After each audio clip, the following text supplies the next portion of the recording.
ten palan walle kon mala yendi al pot ne da kon kan cho radio lo ka pal chang ba ko ta kel ka ye lo je te ko chana changa me chana janen kel ba bararan ta ma ko gwa dung ti ma ko gore je gwa wote so da banong ye yene di ala kon la yena gur gwa me an walle changa waljej ka pairo changa waljej ka pairo te ka ti to no ngara lo nga ko bia ga chia ka ne kon ken nya ma kan wore ka to kon no ngara top ka ner rei do aran ke lew top ka ner rei do aran ke lew ba ne di ala kon da kontin ni ku chenga ma no ku yeme ta kontina ner ka yene kon dia chine kon ti ka ba ka mal ka yenti state ka ti ka ba ka mal bare lo ka ti ka ba ka mal ba wayla jordan yan la jordan state ti jiga dia ti ka ba ka mal an wala ka sande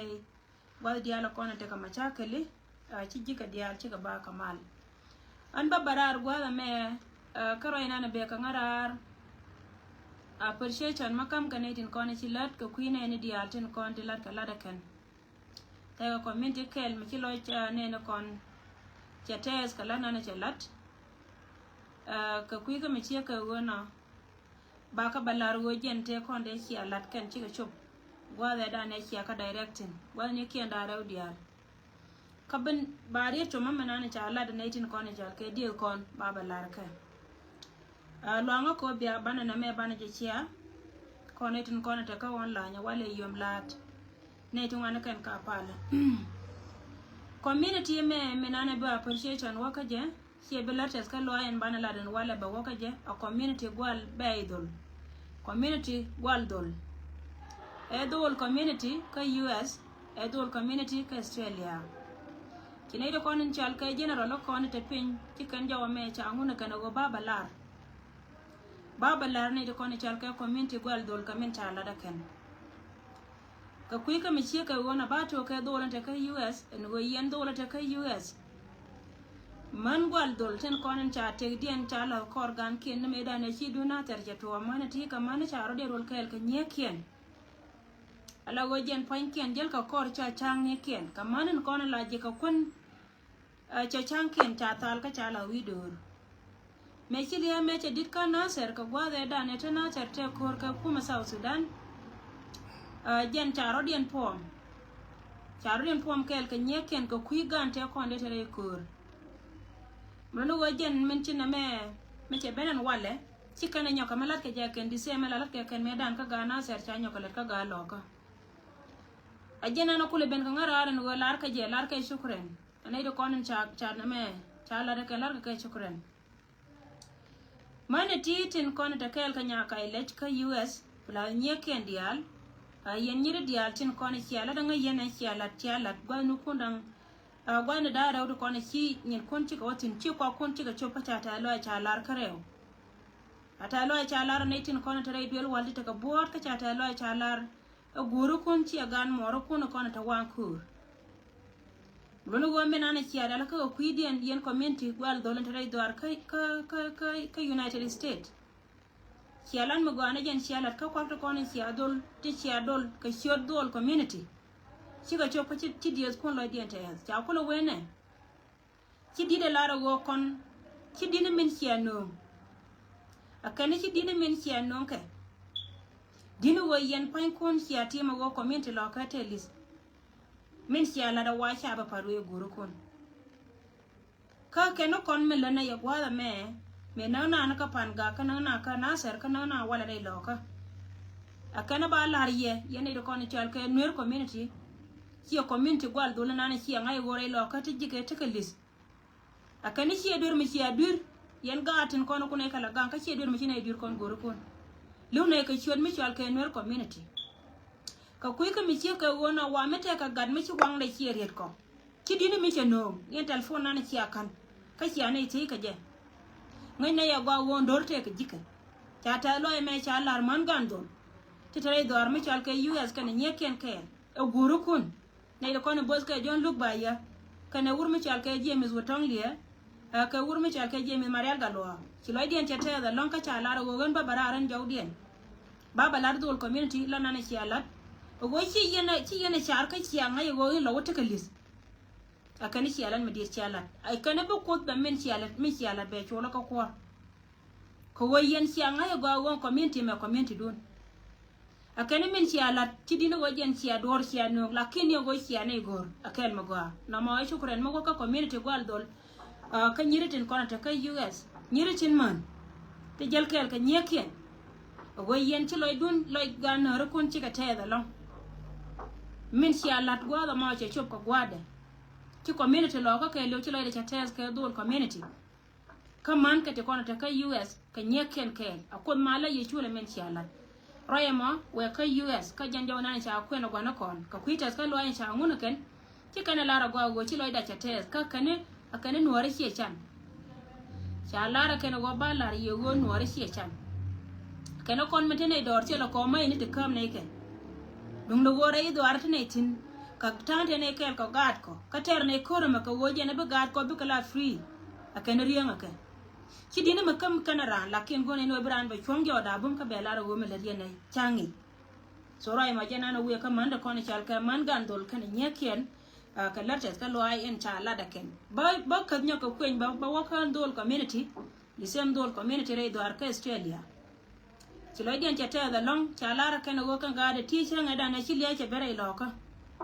kan tin nyam te cha ga re cha ka yo telephone kan chaye jo yen ga te ko na ci yo special dol mi chal ke la gwangwel dol mi chal ke gwangwel yen na nyal ba doblul gwel min ci lat yen ti manana ci awo gor na ci gad kun ci guru kun gan moro kun ci loy den ca te da lon ka min ci alat ci loy den ca te da lon ka min ci alat ko kan ci ka gor ka ci ngai wo kan wo kedi mono wo mi ci ka na ma lar ka ta lo ya kan long lar ka ta lo wud mi chal ke doblul gwel kana wud mi chal ke me yo ma chanto ka el de dia te kon te ci roy kel ka cha ka chuma kan keriya akan we gwar cha ko ngai ka jela na ya lar na wo mi che to ka doan amana gadi na dang dip to kon tare lo ka che chwa dien che chwa akan mi chi liya me cha kon jai today ka ko ko dan ke ti dinu go jen chana wa pro line kon dia to kon chi ala tin chi chom na nei pla tin dia lo kon le dien go guri na ni siam awadi de so no mo ai chom mo go kan tin kon ta ka Australia elders dia ta la ta lo ai ko yen chi telefon don chi akan ka chi agad kun chi aga chob der ka telefon mulu wajen point de kan ti chi kan ti ka kan ida kon lar ka ta lo today kon dia tan lot kon wari dung do go jiran minana chilat chejan mite ka mi chilat ka chiot duaru ba kamra ajen nana ko yana la ne tama la barar ka bai jo ko ne ti dia lo kon tol kon yen kon bana counties kon bana kala ko wodi ko ba ngaya kan gad kon ta pin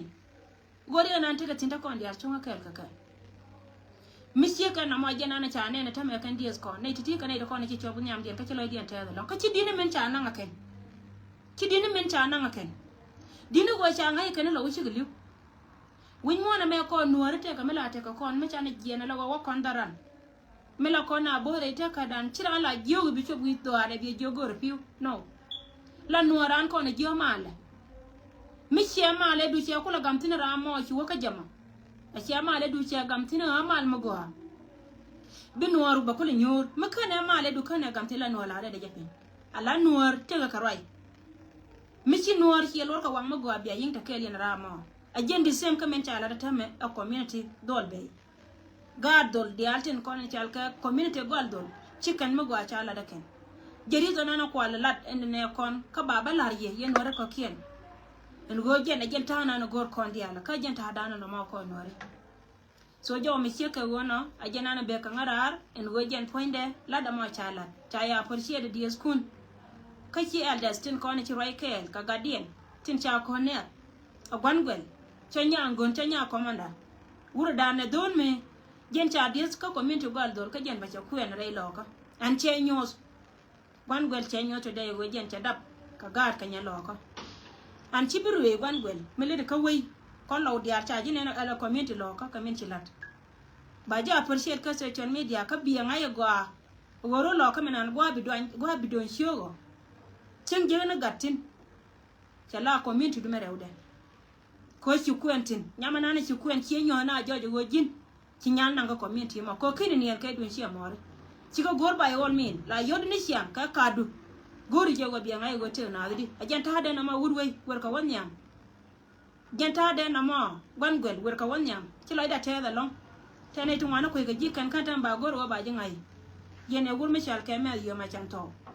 so win mo na me cha waram kal go kama na kalutin mi ton mi sie la chang de ran ta ja parwe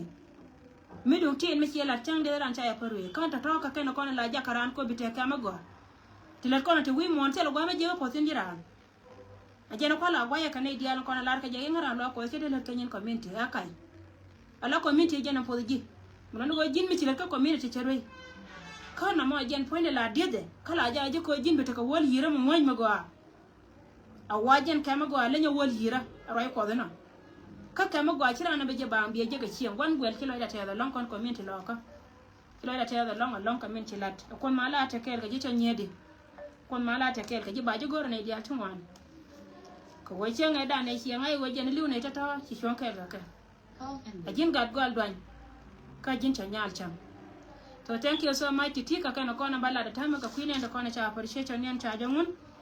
kana tin konon tetlat kel kanya kai le ala community dol community andere dol ka US nyen kon chika chop kareo chika chop ka gar moro kun na ro kun kono ta wa ko tin ganga chien ka chika chop ka gar moro kun kono cha moy ka bot jor chalan ma go chala da kan tan che peg den cha bele lat biya ngai go wonya kai le mi wo ye wo chol tin dia la kono kamera te de dun te lo gwa mala da katin larjas ka lo endo dia la je ka ne da kon la general kon chana to an kon ner community ko wotin dia la kon let kon ka gwa me la let kon ga shone na kon ka kan pai ken chika la chu la kin ngan chala ta non ka mala kare lo ka mi jana na bala ne je ne dia la kon to gwa ne dia la kon te ka tin ka ba gwa lo ko kon en go gan ba ya chu ka ba la ya gwa ye ne ka dia tin kon to gwa me la na lat kare lo ka general kon la lan ma gwa lo ko kan pai ken me cha dor cha je kan ta ka ba ka ne ya kuma jen top ka je pujen duwar mace chop ka kan dia la kon top kon ka michi ka chop ka ke la ka wada daga la wa ka kon wa ka dai daga la wa kan panken wa ka kon kan ma chi cham kan jal ka kel ka gar ken ata lo me lara kuor na ne chal ke gwandan ka kuara na gar baya kan je dara da dia la kon ta ka ke mun wona da kon ta ka ta dor me chal ke rai lo ka chika ai won ku na man ai wo me tere kor chunga pu ko kan ta kona kam ka kan ta maka tana na na je ka wona na we ka kan tiga beta ka ro je be che ka tanga to ko la kon ka le ko nori ka be ko lunja o yo mi chu do ko lo wa dar ba wa da ke dun yon ne ti ti cha kon cha po da kan ka tiga nyor we kwan la ro gwara la ka ta lo ai non ka melat ka kan ko kan pan kan tai ka gar kan ti la ka da mun no go jin mo go do wo to che be to ba ja wai ta me che to ba ja ngane ne ta kon jel ka ti la me chi ka da so me chi dor chi kam kwart no kona chal ka kwar lo ka pa ne dia lo kona tul ka tin ngai ne chube an report me chi ben me jin ga nuore gwana na titin ka chi du na che chop ka kwara kona chal ka kwar lo ka na ka US ka Canada ka Australia ka UK ka London wa dia lo kona ta kontin kwa dia lo kona ta kontin me chi contribute ka kwar kona chal ka kwar lo ka nyen ken dia report yan ja gwa me kan dia lo ka gwa ke so ka kuika mi ko na lartas ka loy ka ye nwar dia ba ben gwa me ka na itin ko na chi ben mi chi yo ku chi ka ja ka ken nga ja ka risite chodo ta bi chol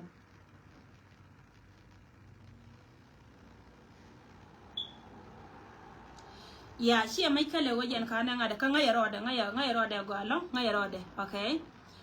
kan ititi la ka kwa mention kan gara dia ne tiene wona ka to te ram ba mention ka ke jira mo min ci gwa da mo ci wo kwai mele ma ci wene ngai je gwa o mele de lakin ba gar tin dit ba la ne kan nyam cha ba chol kan dial kan gar tin tiene ka tai che je ne chana la no wajen ba ka chol kan dial no bina roi ka ma da ka che mi ti du cha leng thank you ba ben kan ne ti ko na te let jin mi ci yo ku ci ka ja ka ken nga ja ka ri si te sho de cha ba chol ba ne ti ko na cha yo ken cha ka ja ka nga ka no do tv ci ka team no do tv kine la le do ba chiot kon ba kala chwal ka ko te la nga wuki no be ben nga ar ka report du ne nyo bi chwa nga yu ga wo mi chi chodu chi le ngwana na chinyin chi la tin chi yo ko chi ka chok ko wo report dan ke li wonta me ka tin ala kon tin we ti la yan ka ne ti la loy ka jodi chi ka yo ko na pa ila ka community gol dol kan ka ben ka no do tv ba chi ka lar kala de ana ra mi chi lar kala da ka ne di ala kon ba ka no rei ka report ana ken so kui ka mishia ka wona ba yigio wata kon ka gadan chia kwaran gadan chia gwandan gadan chia gwandan michal ka John Tai ram kel dre dwar ka Yot County okay John Tai ki yo ka T50 chakalar but John what is still ka receive you can receive yo ka T50 chakalar ka shot no .tv chaka kam team no .tv yo ka T50 chakalar but ngode John kan yo ka chia receive da kana no ka du ka yo da to ram kel mi chro da lar te ka ne ko ken cha ngai chalar ene to kon la ji painan but ngai ne go mi chi yo chika ja ti cho de la wa ben ka gwa da keleo mulo go yene dia la kon chia yo chia ga jaga kan choran kan chol ja ga ka receive no kun ko gan ba chiot kun ba ka balar ne kon gan ba chiot kun ba ka balar ne kon ram kere do ran ka Yot County mulo go si dor wuru we mi chal ke dor bo dio cha takaran okay ti lo de cha te jana ne ngan mala chiot gwa ma ba yendi al jo biara yendi al ken a rol na chi go ko je ta ko re ne lo ne je go ba ja lar ke inga we dore no ngan charo ka raji ti le to kon la wa nga we dore char ne ke ri la ka baba ga to go ga la da la no muno go me che men chon gwa na ti tin che wote la je ye mala ra je bi county no ko yer ba kon ba ngona kan no de ko nga je no ra ke ka nga je go pu jen wo jen point ne ji ko yer che wo ko je ta ka liba du no li ajen kan che ka liana da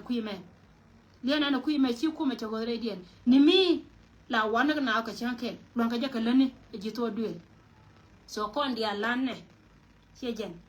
muno go county a yer ta me cha takaran chet ka me chi county dar me chal ka Mayom County tene daro Mayom County chete ka ne daro chi county ala lenyer tiang chete karam kel dai bawre na me chi county dargu ala Greenland tene dambaro te ka ne dambaro ri contribute che jen lar county chete ka ne dambaro ri contribute ti cha ga lo ka cha gula kan chi county dan indeed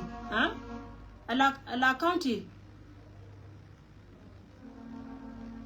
sorry chi county ma yandi tete karam ke mulo go kan county ti cha ga bulo jo che jen cha ngai te me go chi ka lat ko chi ka kan karo chi ka lat kan no do tv karo dia te ka chi ka lo da ko ne chala to kon ka kwar lo ka US to kon ka kwar lo ka Canada to kon ka kwar lo ka ni ka nyen ken dia la ka ku ben bu ga bari port gwa ga me che jen so me te ka ne ti jo yo gwa ma ba yin la ri no ko bi ne te ko ken ko la da ka na da ken che jiti la ba kula ngai kana no ri la ka ke ngana rol na ki no da ka je wo community da na ke milli wona ku ker me dan me to kon me kan liani me kan ni kaire da na long mi chira li wona ku ker la ba par ku da dia na so jadi to nan la da mi che ka wona chi la da cha tes Canadian ko ken kon mani ne ko ken biara Longichu County te karam ken okay Longichu County te karam ken ta mai wut kana dang diok Longichu te ne dang diok sorry ta mai wut te karam ken yen nen my Wood County te karam ken Longichu te kana dang diok okay so amishe ka wona jala na lada ka kui ka wona baro da ko garar ne kon cika ba kamal an walla gwal ne diala kon te katin baro da ko garar je report lada na mo ne go dol community ka nyiri ka ne dol community ka gare tin kon cha gar ken ci gwana ken cha ka gore kan especially dol me cha ka dol lul gwen kana gwanne tin cha elders dia cha ka connect dol lul gwen ka Australia ci community lo ka cha lo cha tes community la ko jin ci ko gol mal ci yor ka ci ko gor bay gol mi ne ci ko kam ka tadu ci ñoo ka wo jin ga nuori ci ñoo ka wo community lo ko mi liwo ma ne jin ci liw tay ba par mi mi le de ka wey go ga long ya ci le ka ko nyal mi le de ka wey ci le ka ko nyal ci lo da te da long an ci lo da te ko man gan dol ten jal kor gan ken kana nya ken ne ko naser amana me chere kan ta me ci ga ben ka lo ne community akon mala ko te kel ka ye baro da ku ja ko wo jen ponde baro da garar no my dear brother jirama damanda na gat kot anwar an te ka mo gwa me ci te ma te ma ka du Mayom County te roi me chala da gwana kon milar ka kon ga da kon rai ka media akeno kon ngi ne ye go kan bul chol ga da kon te chan ka ne kon go man nuar re dien cha we bul tin ya to kon ta ka ma kal kol ka ta ka wur mi chal ke ka ta ka wur mi chal ke ngade ka wur chal ke pul jang na na ka ben tiu cha we ne ke na ku ike akene kan ngai kan go community bul li ka ka nore cha kon ku le jodi ha cha we me leng yen chora leng abia da pin rai me la de wur mi chal ke general marial galwa cha we ga ka chora leng ko bia da pin ko nyen kon dial kon le kon ga nan ka ke kan akene me leng yen ku yen ka gad guru kuna awa para ku ko ta karami kila aliyan ka jaw lenga akene kan panke ngai nei nuore ti nuore kon e dial ta do ri liutin dam akene ngai nei nuore ti nuore awa ti ne ri de kon lat kon ka ku community ka dan ka bulshol ga brother gad coach baji loy ka gwa me dun ti de jilar na agan nyam ken mala ku ka longa bul sin dai wane ko lato ka kan ga mai pal ngai ya we gwar ya jana tela ngater karam community bully again community number 1 te ga nei daro an chabul chol ga cha ka appreciate okay ko waran mu ko ga ji kan ka yo te mi le baji le la ken na ka ji che jen ngai je ma community bully no na ka je no man ngan ba na je che jen so ka kan iti number 1 te ka man ken bom buom tiatin ti cha ga lo ka cha gule ken community bully ko jalara community mo ka kuira ina na ladi wode barar ka kuy kati ko na lat ka rodien ta ba barar ta ma ko report nan ta re do aran ka bul kana nya clear ko kor nan ta ka kana kor la ta tini wa shejan mite ka mala roda ka gwa me around there ka kan mai barar ka je report ma shi wace kalima ta lar ka rodien can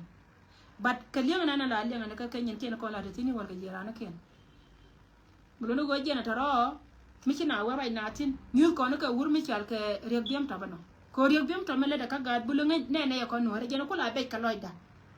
mela ne gad bulu to kon la ko ka se mi da ne ka joye na liyen ka ko regbiem to mete ngwala nan mete ka wok jana di jana nga gad bulu la be ka balwa jo ba ka loja ngai na ye